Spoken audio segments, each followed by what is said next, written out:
You're listening to the Savage Lovecast, Dan Savage's sex and relationship show for grown-ups. If you're under 18, get out of here, youngin'. If you're stuck in a relationship quandary, or if you're looking for sexual harmony, well, there's nothing you can't ask on the Savage Lovecast. ChatGPT will no longer play hard to get.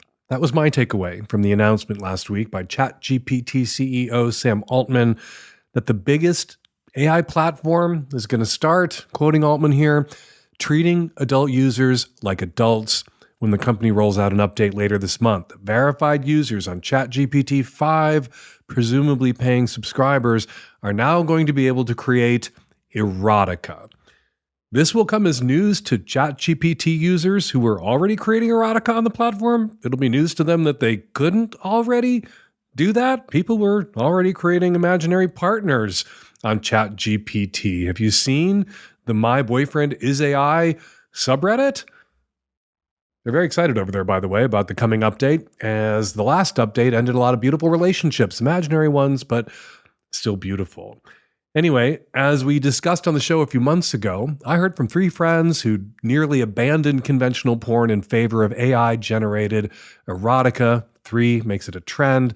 These friends used to make fun of me for preferring erotica to porn, and all of them, all 3, were using ChatGPT after it first came out all along to create hardcore erotica. But the thing about ChatGPT up to now, the model, I guess, that didn't treat adults like adults, a model that did talk at least one teenager into killing himself. The thing about ye old ChatGPT is that it made you ask twice. You'd give it a prompt to write a dirty story for you, and it would respond with something along the lines of, "Oh my goodness, heavens to Betsy, that's filthy. I couldn't possibly. I am a lady." And then you'd ask again, and ChatGPT would spit out the most explicit, graphic, over-the-top, smutty, dirty story you had ever read in your life. It would scald your eyeballs. And that is, when you think about it, actually very ladylike, since women are the biggest producers and consumers of erotica. Even most of the written gay erotica out there, before AI came along, was written by women for women. But this hard-to-get thing, I flagged this months back as problematic. I mean, one grain of sand on the problematic beach that is AI. Because we don't need anything out there in sex spaces, especially something as powerful and insidious as AI, subtly or not so subtly reinforcing the idea that you shouldn't take no for an answer. No should always mean no. No should never mean prompt me some more, baby, and you might get what you want. Altman pretended to be shocked that most of the headlines about his big announcement focused on the porn part and not the part about better mental health protections. ChatGPT is being sued by the parents of that teenager that ChatGPT talked into committing suicide. But Ian Kreitzberg, Puck's full-time AI reporter, correspondent, he doesn't think Altman dropped the erotica bomb to distract from this tragedy. He actually thinks this new technology, like so many other new technologies before it, is welcoming porn content creators, porn consumers, because they've got investors to pay back, and that is where, at least at the start, the money is. I'm not going to moralize. I don't really care about whether or not your AI does erotica. From a business perspective, it kind of speaks to where they're at, where, talk about making sure users stay on platform and are willing to subscribe. One great way to do that, the 2 kind of surest bets for companies like this is war and porn. And OpenAI has government contracts, so they're getting into the war side, and now they're opening up the porn window as well. So at the end of the day, it just very much feels like a company that very much needs to make money and is concerning itself quite intensely with how do you build a very immersive product experience that will best enable them to wring that revenue from their users. We've been down this road before. From Tumblr to OnlyFans, Steam to Itch, new tech platforms open themselves up to adult content creators and their fans who are willing to pay for content. And then once the platform is on its feet or comes under pressure from credit card companies and banks and other payment processors, they ban the kind of content and the kind of content creators and the kind of content consumers that made them profitable in the first place. So I suspect, sooner or later, as we've seen with other tech platforms, porn will get the boot at AI, at ChatGPT. But the thing about AI, ChatGPT, unlike Tumblr, is there is a chance the world will end before that happens, and that AI and ChatGPT will end it. All right, a big thank you to everyone who went to the massive No Kings protests on Saturday. More than 7 million people all across the country, all across the world. There were protests in other cities all around the world. We're out this weekend protesting Donald Trump's creeping authoritarianism. My husband included. He was in the crowd in Seattle. Republicans, again, would not be lying their faces off 24/7 about these protests if they weren't freaking them out. There will be another No Kings protest in a few months. Please, if you haven't made it to one yet, please come to the next one. And congratulations to everyone at nokings.org who organized this one. All right, coming up on today's show, a woman 12 years older than her new boyfriend hasn't told him her age yet, and he hasn't asked. He didn't even ask on her birthday. Does she need to proactively let him know? A man's wife keeps getting creepy responses to her ads on Facebook Marketplace, which is overrun by, not just owned by, creeps. But he has a plan to prank them. What do I think of that plan? And a couple are in a bit of a twisted relationship with a man who wants them to treat him like he's their slave, but yeah, it's kind of starting to feel like they're his slave. All that coming up in the questions. We have two great guests on this week's show, too. On the Micro and the Magnum, we welcome a spokesperson for PlanCpill.org who's here to explain the status of ordering abortion medications by mail. And then on the Magnum, it's a What You Got with Amy Muise, professor of psychology at York University in Toronto. Amy Muise studies what keeps sexual desire alive in long-term relationships, and she is here today to dispel the myth that spontaneous sex is always better than scheduled or planned sex. That's in the Magnum. Amy Muise is in the Magnum. If you want to hear the entire show, become a Magnum subscriber now at savage.love/subscribe. And also some big exciting news from Savage Love headquarters. After Action Report, which we rolled out as a segment of the Savage Lovecast, is now going to be its own standalone podcast. After Action Report is where I interview people who've tried something new for the first time. They tell me how it went. Every Friday, we'll be dropping a new 10-minute After Action Report into your feed. If you are already a subscriber of the Lovecast, Micro, or Magnum, you don't have to do anything. You're already going to get After Action Report. It's like a little sexy snack to start your weekend. We're dropping a trailer for After Action Report at the end of this week's show, so be sure to listen through to the end, listen to the entire outro, and stick around after it if you want to hear the After Action Report trailer. All right, let's get to the first call. This episode is brought to you by Helix Sleep, the people who made my mattress and the people who are going to make your next mattress. Right now, my listeners get 20% off site-wide. Go to helixsleep.com/savage now.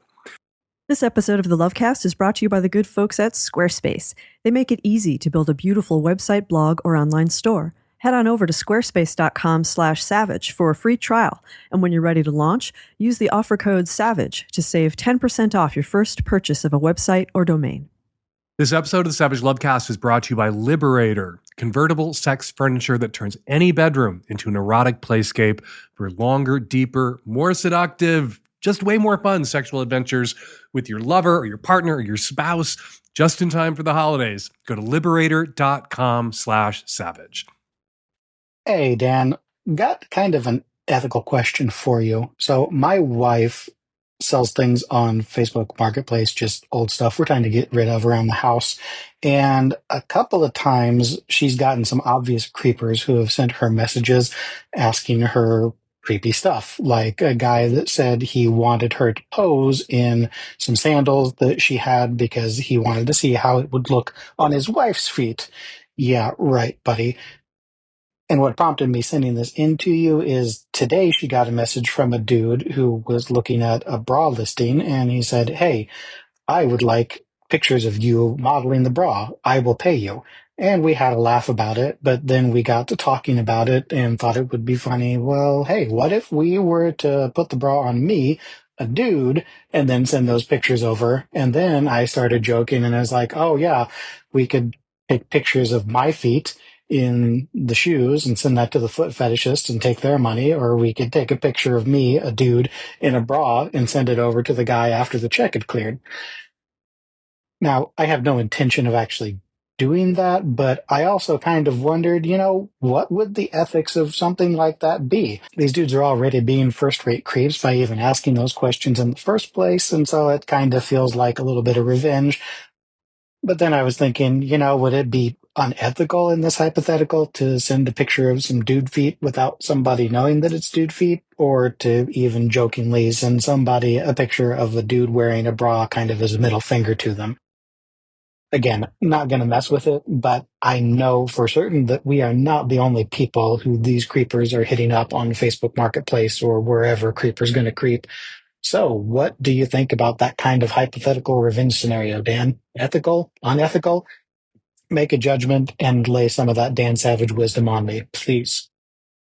Two unethical wrongs don't make an ethical right. The guys who are creeping on Facebook Marketplace, the guys who are reaching out to your wife and saying, hey, why don't you take a picture of those sandals in your feet and send it to me so I can see how they might look on my wife's feet. Yeah, bullshit. And you know better. You know better. You're listening to Savage Lovecast. You know better than to ever give a foot pic away for free. Never give feet pics away for free. But would it be okay for you to basically hit these guys with a kind of creeper tax to penalize them for being creeps on Facebook Marketplace by making them pay for it? I wouldn't be opposed. Is it ethical? It's caveat emptor. It's buyer beware. He said he wanted to see a picture, presumably of your wife in the bra or your wife's feet in those shoes, that other creeper. That guy doesn't know how hairy your wife's tits might be. That guy doesn't know how hairy your wife's toes might be. That guy doesn't know what your wife looks like at all. How will they know?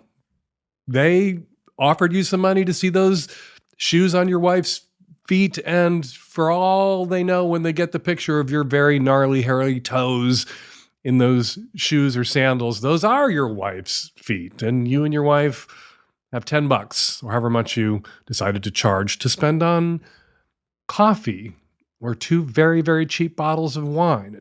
I would hope that if I were a foot creeper who asked somebody online who wasn't marketing their foot pics to send me a foot pic in exchange for $5 or $10, I would hope that I would have, as a creeper, a sense of humor about that. And if a couple got it over on me and sent me a picture of what were clearly man feet in those women's sandals, that I would be capable of laughing at myself a little bit and say, not, I will rain fire and brimstone down on you, I will have vengeance, but aha, you guys, you got me. So, would I do it if I were you? Yeah, I think I would.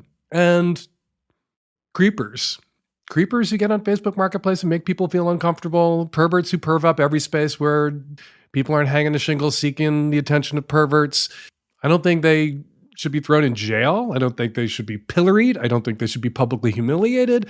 But every once in a while, they should have to pay a tax, a reasonable creep tax. And I think $5, $10, $20 for a pic, but not the pic they wanted. It's a perfectly reasonable tax for these creepers to pay. Go for it. And then call us back. Let us know how it went. Let us know how they reacted. Let us know if the creepers you hit with the creep tax had a sense of humor about themselves or they blew the fuck up at you. Either way, those emails are going to be entertaining. Hi, Dan and the tech-savvy at-risk youth. 48-year-old straight woman in Vancouver here, dating a man 12 years younger.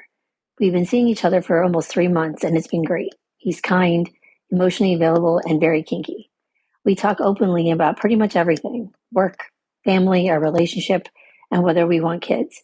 He's a not now and probably not ever, and I'm a firm definitely not. One thing we've never talked about is my age. He's never asked. And he's not shy, so I don't feel like I'm keeping a secret. I figure if he wanted to know, he'd ask. Even when we celebrated my birthday a few days ago, he didn't mention it. But now I'm wondering, should I tell him? What do you think? If you're having a conversation with a partner, a male partner, an opposite sex partner, about whether or not he wants to have kids in the future, your age, if you're a 48-year-old straight woman, I think is as relevant as you being a never want kids kind of gal. Because you're not just don't want kids. At this stage, you are most likely can't have kids, at least your own biological children, with this man. And to omit that from a conversation about whether he wants kids seems to be a lie by omission. You left out a very important, relevant detail when you guys were having these conversations about your future together. Now, at 3 months, you don't owe him every detail, but at 3 months and really into each other and having conversations about a future together and celebrating birthdays together, it does seem remarkably uncurious of him or incurious of him. I can never remember if it's on or in, to not ask you how old you were so he could wish you a happy 48th or 38th or 28th, depending on how old he thinks you might be. That seems remarkably un or incurious of him. It does seem passively deceitful of you not to have already let this guy know that you are 48 fucking years old and in great shape and really hot and kind and emotionally available. If somebody's kind and emotionally available, why aren't you being kind and emotionally available in return and sharing this information with him about these kind and emotionally available conversations about your future together? I don't understand. So yeah, you have to go tell him this. You know, 3 months, the person doesn't have a right to know absolutely everything about you. They don't need to know your credit score. They don't need to know your entire sexual history.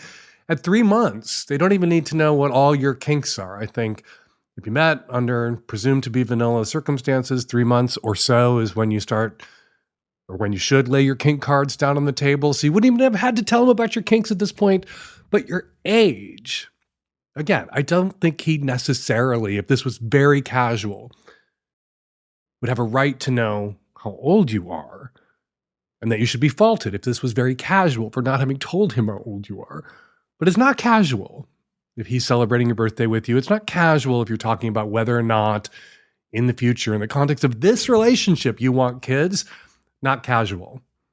And withholding this information, yeah, it's deceitful. It's not okay. Show him your birth certificate. Hey, great party. Where did you get those shoes? They match your outfit perfectly. Oh, but you know what I've been meaning to tell you? Your website.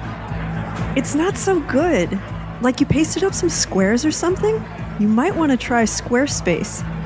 I said you might want to try Squarespace. They make it easy to create a beautiful website, blog, or online store without having massive web design or coding skills.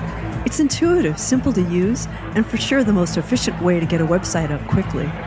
With Squarespace email campaigns, all the tools you need to engage people are built in. Set up email automations to stay connected, nurture leads, and save time, while seamlessly integrating your offerings into beautifully designed templates that drive bookings and sales. Schedule emails that reach your audience at the perfect time, keeping your business or brand top of mind and driving long-term growth. And email management is just one of the many back-end features that make running your enterprise work the way you want to. Fundraising, e-commerce, appointment setting, videos. The list of helpful products goes on and on. Squarespace is like a savvy business partner who will help you so much. Head on over to squarespace.com/savage for a free trial. And when you're ready to launch, use the offer code SAVAGE to save 10% off your first purchase of a website or domain. That's squarespace.com/savage and use the offer code SAVAGE. Hello, Dan and everybody. I'm calling on behalf of a male-female couple with some questions about servitude, I suppose. We got a message on FetLife from someone saying he wanted to serve a couple. There's nothing on our profiles that indicate that this is something we're into, but it sounded interesting anyway, so we met up with the person and discussed. And he has a long history of doing this with other couples. He has a lot of experience. His desire is to serve a couple, whatever makes them happy, was his words over and over. But he was definitely seeking to be humiliated, degraded, and have some pain inflicted on him. His desires are very extreme, much more than we'd be able to provide. Just as an example, one of these other couples, when they would have parties in their apartment, they would have him come and lay in the bathtub all night. And anytime someone had to use the bathroom, they would piss or shit on him and he would have to eat or drink it. Stuff like that is a little more than we were looking to get into, but we agreed on, so we found some kind of common ground and moved ahead anyway. The initial sessions were all of us together. I mostly was just there to supervise or kind of hang around. My partner was the one who was mainly interested in the dynamic, and I fully supported her doing this. I enjoyed seeing her enjoy it. And eventually, after they got more comfortable, it transitioned into more times with them on their own. They had a separate text thread, all this. At this point, I have to quickly mention this guy in question without revealing too much about him personally. He's a member of a pretty big religion, or I think it's more of a cult. He's still active in this. He's very prominent in that community. He's super wealthy. He has a wife and kids. His wife does know about all this, so he says. He seems to be a very honest, direct person, but there's some language and cultural barriers that make it a little tough to tell. So as this went on more and more, essentially my female partner just started becoming a little more annoyed. He became very needy. He started telling her that he loved her. I started sending her way too many text messages, and we would correct it and put it back on the tracks, and it would be okay for a while, and then gradually kind of shift again. Long story very short, the place we're at now is we want to formalize this into a very structured relationship where every meetup is paid to some degree. He has sent us a bunch of money in the past, kind of at random occasions for dates or sometimes after sessions. It wasn't a transactional relationship, but he definitely liked sending us money. So is this something we can do? Can we turn this into something formalized and paid? Does it ruin the illusion of his fantasy? Is there a smart way to approach this? Again, just because of these religious and cultural things, it makes it a little hard to be sure that we're exactly on the same page. We get the sense he is just really desperate for a connection with anyone outside of his kind of religious world, and he's just a little lonely. But again, if it is this kind of murky relationship, it's really annoying to my partner. If we can formalize it, we're totally happy to go forward with it. Is this something that's ever done? So what do you mean exactly by formalize it? If you mean draw up a contract, some sort of slave contract, DS contract, that's just pretend. A slave contract isn't legally binding. All it does is lay out expectations and boundaries. This guy has already demonstrated to you repeatedly that when you try to set a boundary, eventually he's going to violate it. He has no respect for the boundaries. He spins out of control. He demands too much. Say that he's rich and that he sometimes pays you for date nights or your time or just thank you gifts. Okay. He thinks you're working for him. The fantasy is he's submitting to you and your control and your wife's control and is being degraded, but he's one of those fin subs who pretends that they're the sub, but money is power and money usually confers control, and he's paying you guys to play this role in his life, and he makes demands like some employers do, insane demands on your time. Doesn't want you to have any off time, doesn't want any downtime, wants to be able to text you on the weekends or when you're on vacation. Only he's not asking you to look at this data or get that report in. He's asking you to pretend to boss him around in a way that pleases him. So recognize the red flag that's already flapping there in the breeze, in that you set a boundary and eventually he violates it. Probably a pattern here for him where he finds a couple that's willing to do what you and your wife are doing for him right now, and eventually makes himself so intolerable by being demanding, by not respecting boundaries or limits, that the couple cuts him loose. And I would advise you to cut this guy loose. Wasn't even your kink to begin with, which was the first little tiny red flag on the horizon. You weren't out there saying that you two were a dominant couple looking for a degradee or a servant. He approached you. Sometimes I think when people make that kind of approach on FetLife or other kink sites, when they bring a big, juicy, complicated, emotionally tricky kink to someone who has no experience with that kink, that they're almost telling on themselves a little bit. They could be telling on themselves that they're out there seeking out people who aren't familiar with this kind of play, and so, more tolerant of his bullshit and more naive about how this is supposed to unfold. It already feels like you and the wife are a little naive about how this was supposed to unfold. You're meeting his needs. He's paying you. Yeah, he's one of those fin subs who think the dom works for him or is performing for him, which in a way, fin doms are. People say this about subs in all sorts of power play, power exchange, BDSM, kink bondage, that the sub is really whatever the scene might look like, whatever's being performed, whatever the theater of the scene is, the sub is in charge. Well, this is an example. He's in charge. He pays you and your wife right now, as much as you may enjoy this new experience, you're kind of working for him. And he, with money, is manipulating you, putting you guys in a position where you'll be less likely, despite his boundary violations, to cut him loose. And this will just get worse over time. Contract or no contract, any attempt to formalize the agreement, yeah, not going to happen. Also, something that didn't happen, there was no couple out there that would have him over for parties and put him in a bathtub and the guests would come in and piss and shit on him. And where? No. That's something that he's fantasized about. That's something that he's probably lied about having experienced in the hopes that maybe you and your wife would go there. But that was bullshit. And you're going to have to decide together, you and your wife, how much more of his bullshit you're willing to tolerate. My advice, one last weekend, one last scene, one last paycheck, cut him loose. He can go find another couple.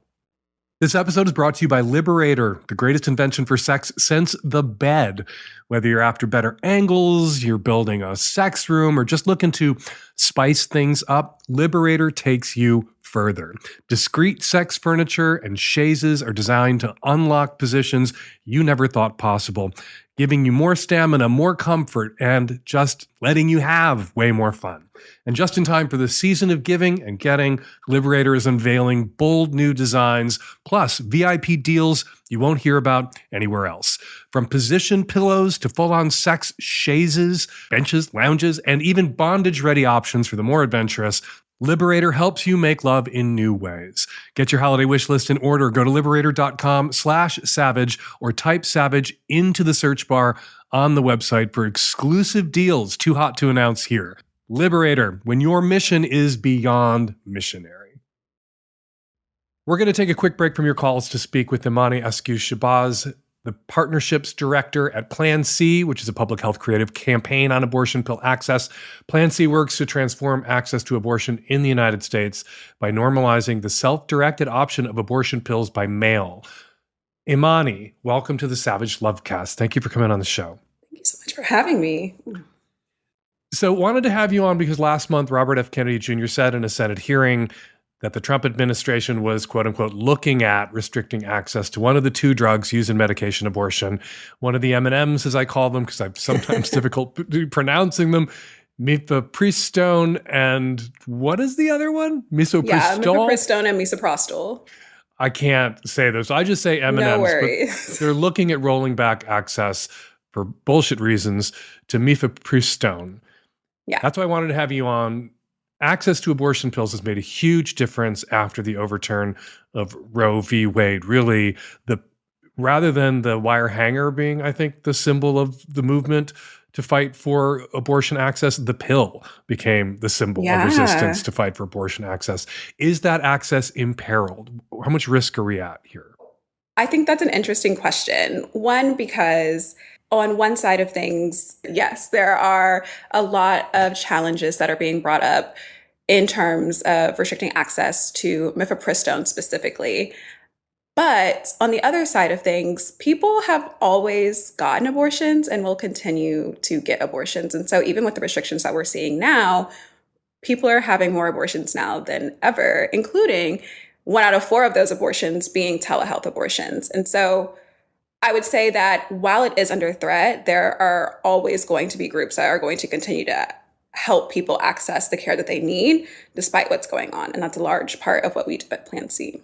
In addition to the bullshit that Robert F. Kennedy Jr. was spewing in that Senate hearing, we've also heard state legislators, governors in red states say that they are going to threaten to go after doctors who do telehealth and work with women in red states to get them access to the care that they need. How much of a risk is that? And have we seen any attempts at arresting or prosecuting abortion providers who are working with women in red states from their blue states where they're based. Yeah, so we have seen this happen. There's been a couple of cases in Texas and Louisiana specifically that are probably the most popular of physicians or midwives or other clinicians being targeted for providing care to people in restricted states. However, the mechanism that exists to do this are called shield laws. And shield laws really are designed to protect both providers and patients from restricted states who are going either into unrestricted states or rather vice versa, physicians who are providing care from an unrestricted state to a restricted state. And so those laws are holding thus far. And hopefully they will continue to hold while these challenges do come up. The care is still there and people are still accessing care through these shield law provisions. And so, yes, there have been challenges, but also these physicians have a wonderful team behind them to make sure that this goes no further. So when we talk about shield laws, let's be really clear. What this means is Texas would like New York to extradite, to arrest and send to Texas for prosecution doctors and physicians in New York who are providing this care. Yes. Is it the state of play right now that someone who's been targeted by the state of Texas in this way can no longer safely travel to red states? No, that's not necessarily what we're seeing. It's a little bit more complicated than just there's like a warrant out for your arrest. And now if you travel, you're going to risk being apprehended. They are still able to travel, live their lives, albeit they have these very highly politicized cases that are kind of around their name. So it does kind of disrupt their practices. But on the other side of things, they are still able to kind of travel about freely. And because of the shield laws, New York, let's say, New York prevents the extradition, and two, their medical licensure. And so they are really still protected as a clinician and as a person. Okay, so we're seeing movements toward more restrictions. There's a lot of political pressure. The anti-abortion movement, anti-choice movement hasn't gone away. What are you seeing on the ground? What is Plan C seeing on the ground? Are abortion medications still available to people who might need them in all 50 states? Absolutely. And that's a large part of what the Plan C guide does. And if someone does go to plancpills.org/guide, there is a drop-down menu that will let people pick their state just so they can see exactly all the options that we know of that are still available in that area. And in a large part on the ground, there are so many organizers and clinicians and activists who are making sure that people are still able to access the care that they need. And there are even new routes of access that didn't even exist before that now, given the pressures of these restrictions, have popped up to expand access even more. Okay, so that's the state of play right now. People can still access the pills, order the pills in all 50 states. There are other things that might be available to people in all 50 states, and you can find out more about that at planc.org/guide. Was that correct? plancpills.org/guide. plancpills.org/guide. For people who are concerned about future access, I know the answer to this question, but I want you to say it to my listeners out there who may not have heard me talk about this before. Is it possible to order the pills in advance and to hold on to them? And for how long can you hold on to them? What's their shelf life? Yeah, so it is totally possible to order pills in advance, and it actually is becoming an increasingly popular option for everyone, really, whether they maybe will need an abortion in the future or not. And you can either order them from telehealth providers or even just websites that sell pills and just have them on hand. And the shelf life, technically, mifepristone and misoprostol have two different shelf lives, with mifepristone's being about 3 to 5 years and misoprostol's being around 18 to 24 months. However, I would say the easiest way for people to kind of manage that is just to look at the expiration date that is going to come on the pills, because there's really no way to know how long it was sitting on a shelf before it got to you. And so I just let people know, just go by the expiration date. It's funny you're saying, like, for people who may or may not need them, they could have them on hand. My husband and I are gay, 100% gay. We will never need them, right? We have them. We have them on hand. Yeah. You can get these pills, order these pills, and keep them whether you all ever need to access abortion care or not, in case someone in your life, someone you know, someone in your orbit might need them in the future. And that is why Terry and I keep these pills. We have relatives, we have nieces in red states that we're concerned for, and that if need be, we will put these pills in our pocket and fly to the red states where our nieces live if they need us to do that for them. So this is me calling out to other gay men out there, gunkles, you can have these pills on hand. And women who are past menopause, who may not need care anymore, you can have these pills on hand. I almost feel like everybody should have these pills on hand. Yeah. It's, the saying, everyone loves someone who's had an abortion is really true. The networks of people who have abortion and the people who love them is vast. And so just having the information on hand, being a trusted source for people is so important these days. And you guys are launching a campaign for people to help spread the word about PlanCpills.org. Can you tell us about that really quickly before we run out of time?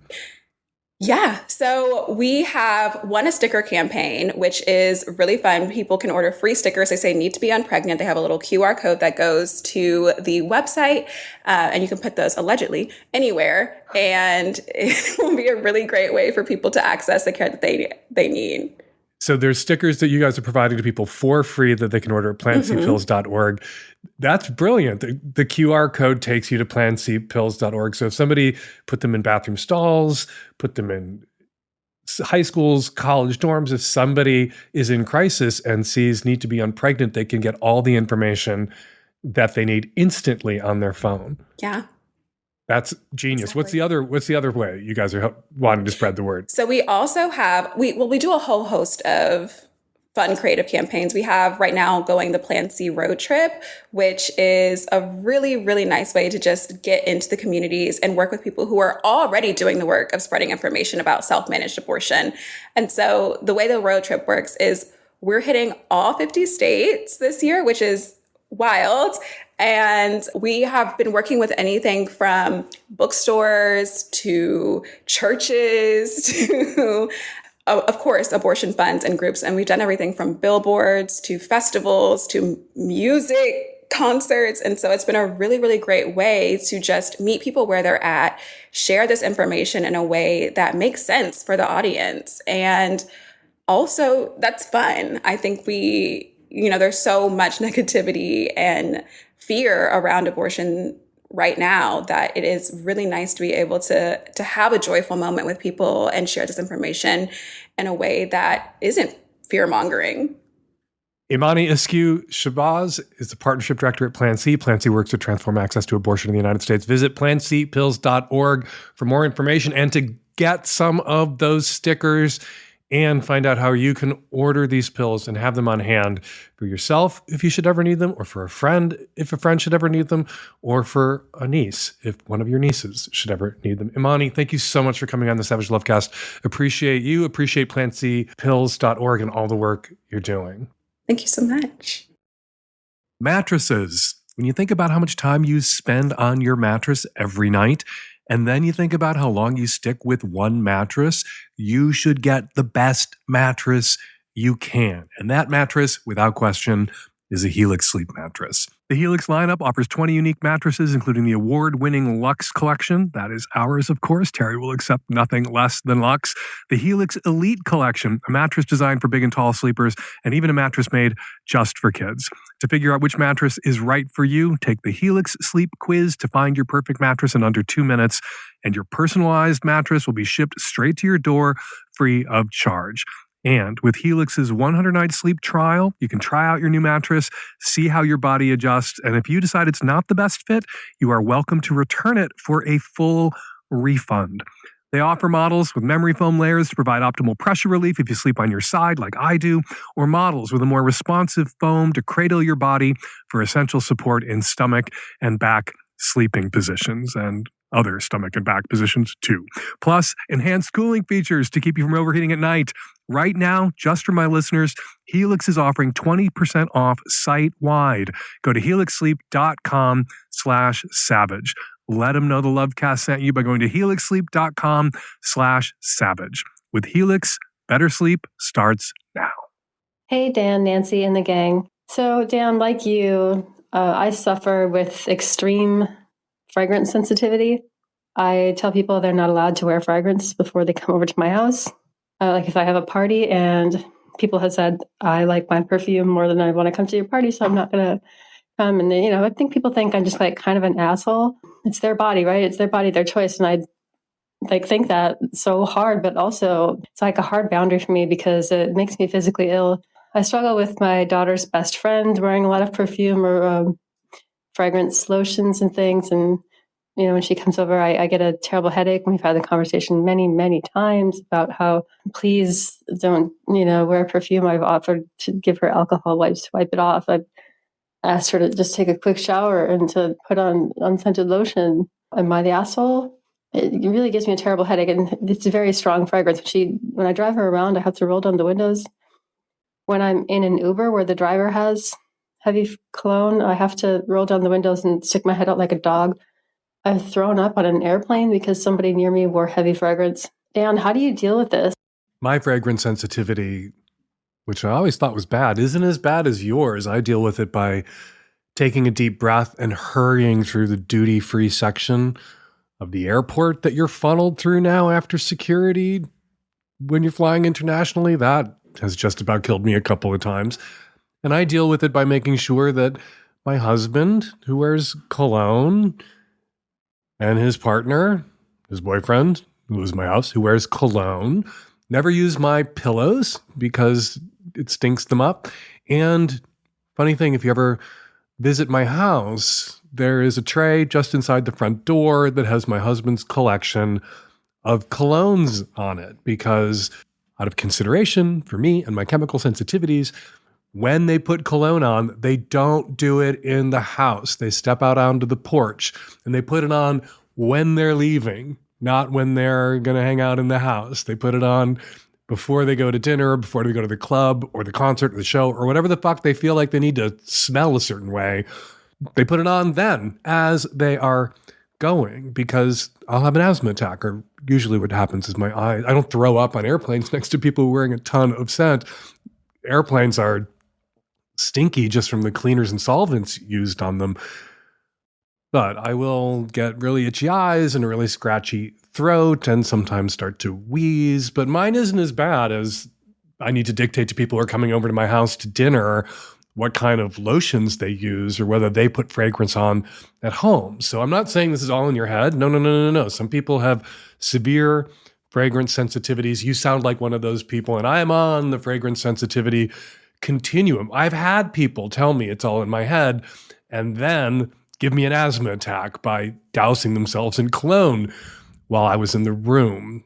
I would say, though, that as a parent of a child whose friend is visiting, you urging that child to strip off in your house and take a shower and apply different lotions, that's not going to play well with that kid or that kid's parents when it gets back to them, if it gets back to them.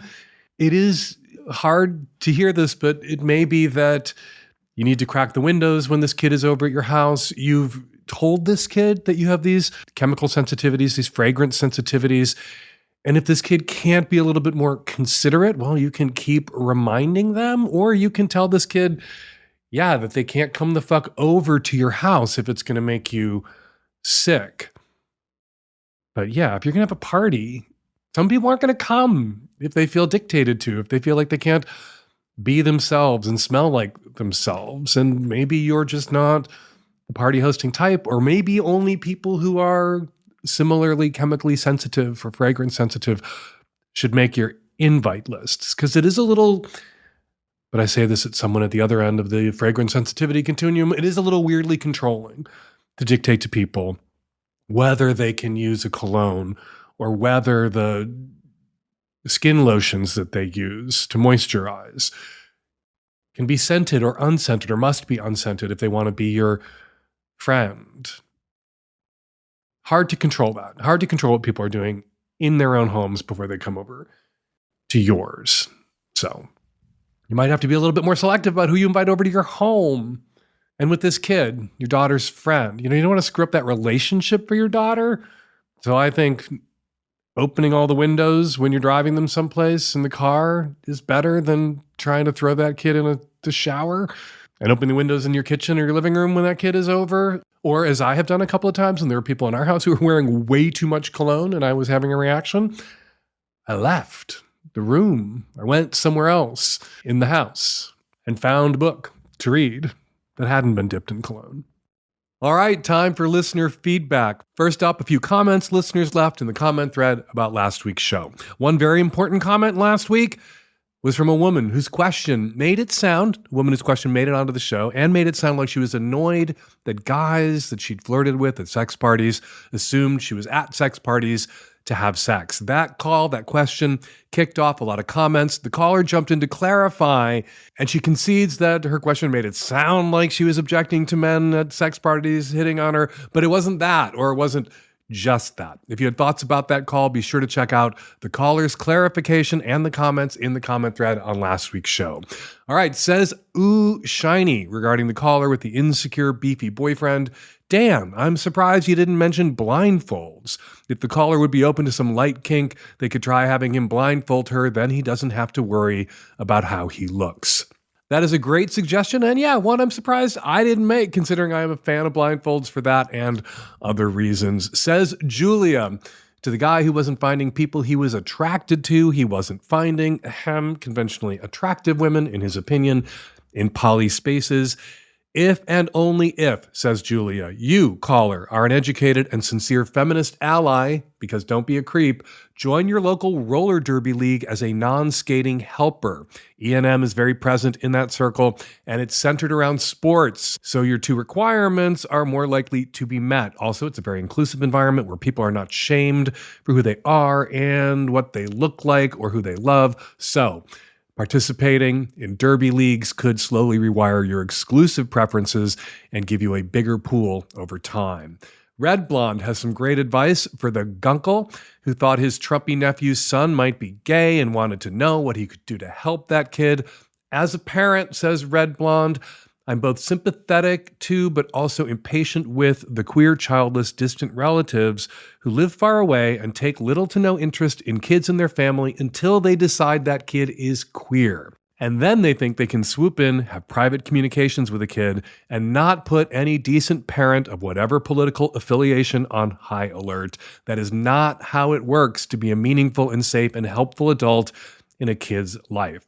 Red Blonde's comment goes on to list some ways that our gunkle caller can be a meaningful and safe and helpful adult presence in the lives of queer kids. All right, we love our commenters. They've made Savage Love the one place on the internet where you should always read the comments. And if you have something to say about something I said, if there's some comment you want to make, go to savage.love and leave your comment now. And now, Savage Love listeners who left voicemails on our answering machine about last week's show get to have the last word on this week's show. Oh, hey, Dan. Regarding the guy whose lady friend wanted him to do puff play and he wasn't really into it, I loved all of what you and your guest said. What I was thinking when he was talking was, yeah, I wouldn't want to do that either. But what I could do is if she got like a nice new big-ish dog bed, I could curl up and take a nap on that. And then she could, oh, you know what would be better? If he went and got a dog bed and then took off his clothes and curled up and took a nap, so when she came in, she would see her little puppy on his bed like a good little puppy. And that's not, I don't know if that would be enough for her, but that would be a nice gesture for him to do for her and maybe kind of get him into it a little bit. Hi, Dan. This is Fatty McFatterson calling from the Fat State in the United Fat States of America. It occurs to me that you have somebody calling into your show who is also externalizing an internal battle. Specifically, the man who called in to ask permission not to fuck all the fatties that he's meeting in poly spaces. And it occurs to me that if somebody needs to call in and ask permission not to fuck a person because they find that person gross, That's a large indication to me that they actually really think about fucking that person a lot and that they probably want to fuck them really bad. And as a fat girl, I have noticed that it's always the men who proclaim the loudest that they don't want to fuck me who are most likely to get on their knees and beg me to sit on their faces. Hi, Dan. I'm responding to the first caller, the one with the bigger boyfriend who is feeling, self-conscious about sex. And I'm just going to advise her to get on top. Just, sex him up, make him feel sexy. I think that might really change his perspective. And we are going to leave it there. Got a sex question? Got a relationship problem? At savage.love/askdan, you can record and upload your question or your comment directly onto our website, or you can make a voice memo and email us your question to q@savage.love, or you can call us at 206-302-2064 and leave us a message on our answering machine. Hump 2025, the fall tour, is on tour right now, touring the country. This weekend, Hump screens in Nashville and Baltimore. It's also submission season here at Hump. Submit your homemade dirty film by December 5th. It is free to enter Hump. There's no charge to enter this film festival, and everyone whose movie makes it into Hump gets a percentage of every ticket sold and has a chance to win up to $10,000 in cash prizes awarded by Hump audiences. Everything you need to know is at humpfilmfest.com/submit, and you can watch the trailer for the Fall Hump Tour and order tickets to a screening near you at humpfilmfest.com. Follow me at Blue Sky at Dan Savage. Follow me on Instagram at Dan Savage. Follow Amy Muise on Instagram at Amy_Muse. Follow the Sexual Health and Relationship Lab on Instagram at share.research, and learn more about Amy Muise and her work at amymuse.com. That's MUISE.com. The Savage Lovecast is produced every week by Nancy Hartunian and me and Nancy and the tech-savvy at-risk youth. We will all be back at you next week with an installment of the Savage Lovecast. Thank you for downloading.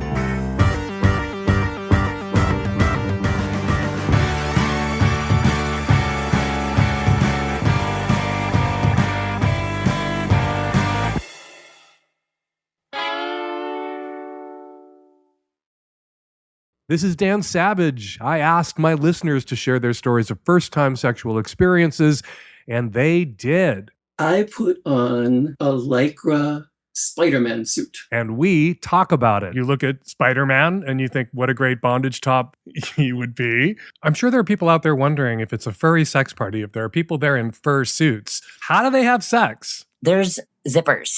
When did you first realize that sneezing turned you on? I sweated. I came with like a circle of guys around me just like watching and cheering me on. I electrocuted my friends. I got flogged. So let's back up then to before the top surgery, when you were first experimenting with nipple torture. Can I go into describing it? Oh yeah, please. You can tell us everything. After Action Report, 10 unforgettable minutes every Friday at savage.love. After Action Report.